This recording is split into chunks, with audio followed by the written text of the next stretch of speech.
it's really nice to have people recommend you things, and you're like, oh, well, I might investigate that. Then you see the cast, then you see the director, and then I'm like, why haven't I seen this yet? It's a good thing I have an excuse to watch movies. This.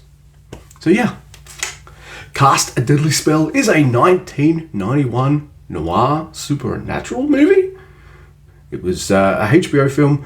It is directed by Martin Campbell. Yeah, the guy behind GoldenEye and Casino Royale. Now, I might not be a huge GoldenEye guy. You can see my review. I don't know, I'll probably link it. And I loved Casino Royale. It's probably up there as among my favourite James Bond movies. So I was like, alright, no matter what this movie is, it's going to be well directed. And the cast is just nuts. Fred Ward, Julianne Moore, Clancy Brown. Yes, please. Also, David Warner. So, I'm on a Warner kick. I'm sad he passed. And it's made me want to visit some of his films I haven't really seen before. So, even more no-brainer to check this out. So, what is it about? Well, Fred Ward plays H. Philip Lovecraft. He is a private eye in 1948 Los Angeles. So you've got all sorts of things that are being played with here. He's called Philip. He's kind of a Philip Marlowe character. Yes, Lovecraft. So you'll have all these Lovecraftian elements in the film, as well as all these kind of noir tropes. And I love how this movie plays around with all of these tropes. Now, what it's about is David Warner hires this detective, Philip Lovecraft, to find him a book that he needs by midnight on a certain day.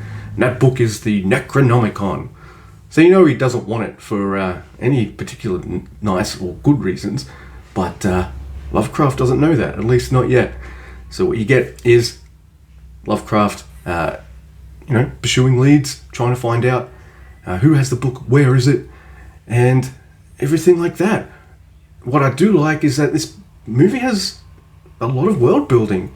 You can build a pretty solid world in 90 minutes. It is possible. I have seen it done many a time, and I'm seeing it done in this film too.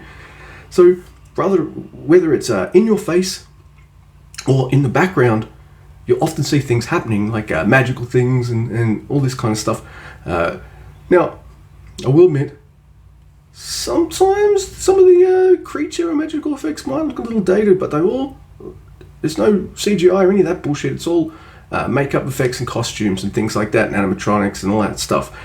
Most of the time, it looks really good, and I don't mind if things that are old look a little dated. I'm not gonna shit on a movie for that at all. Well, unless it's bad. I don't know. So, I really like the world building. Part of the one thing in particular that really caught my eye, and even though this movie can be fun and oftentimes silly, it does have its seriousness and things like that you might not notice, or you might just overlook, or something like that. But I see the zombies in this movie, and I was left with a really unsettled feeling, because all these zombies, they're used in this magical world of noir 1948 as kind of slave labor, and they're all black. So it is like this fun magical detective movie that does kind of have something to say, whether it's right up in front of your face or it's in the background and things like that. So I do appreciate that there's an attention to detail in this movie. They didn't just bang this out. Feels like a lot of care and effort went into making this. The cast is fantastic. I'm a Fred Ward fan. In fact, he's in one of my favourite movies of all time. I say that a lot. Favourite movies of all time. Tremors, the original. So I really dug him as this kind of Philip Marlowe-esque character. He's the only one in this world that never uses magic, and he's got his own reasons for that, which you'll find out throughout the course of the movie. You've got his ex-squeeze now with his ex-partner / mortal enemy. So you got that kind of trope happening, and she's a singer at this bar that Clancy Brown owns. So you've got that kind of tension there, and that kind of trope that they're playing with. And it was just a really good time. There's some things in this though that I'm just like, wait a minute. That's a bit Especially when it comes to like, you need, in order for this like magical thing to happen, minor spoiler, in order for this like magical thing to happen with the Necronomicon, you need a virgin. And this virgin is a 16-year-old character, and of course, how do you stop something like that happening? Well, yeah, and she's 16. So, but it is set in 1948, and it doesn't try to... It's not a kid's movie. It's not playing down to anyone. It's a smart movie. It's not saying these things are okay, or these things are acceptable. It's definitely pointing these out, which is something I appreciate. So, I like a movie that can be dumb, can be silly, can be intense, can play around with cliches, can be a bit smart, has world building, and I had a really good time watching A Cast a Deadly Spell. So yeah, oh man, I'm in a bit of a roll. I'm watching some pretty damn good movies. So I'm going to give this an 8 out of 10. Watch it. Cast a Deadly Spell is a really good time.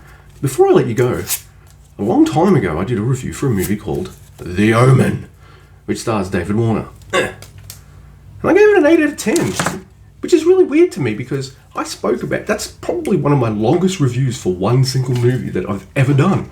So, here's my first addendum ever to any of my review scores. The Omen gets a 10. You should watch The Omen if you haven't seen it yet. And if you have seen it, watch it again. Never seen the sequels. I'm not sure if I want to, because I feel like The Omen's a pretty perfect film, and I don't want anything to take away from that. Anyway, Cast a Deadly Spell, watch it. It's a good time.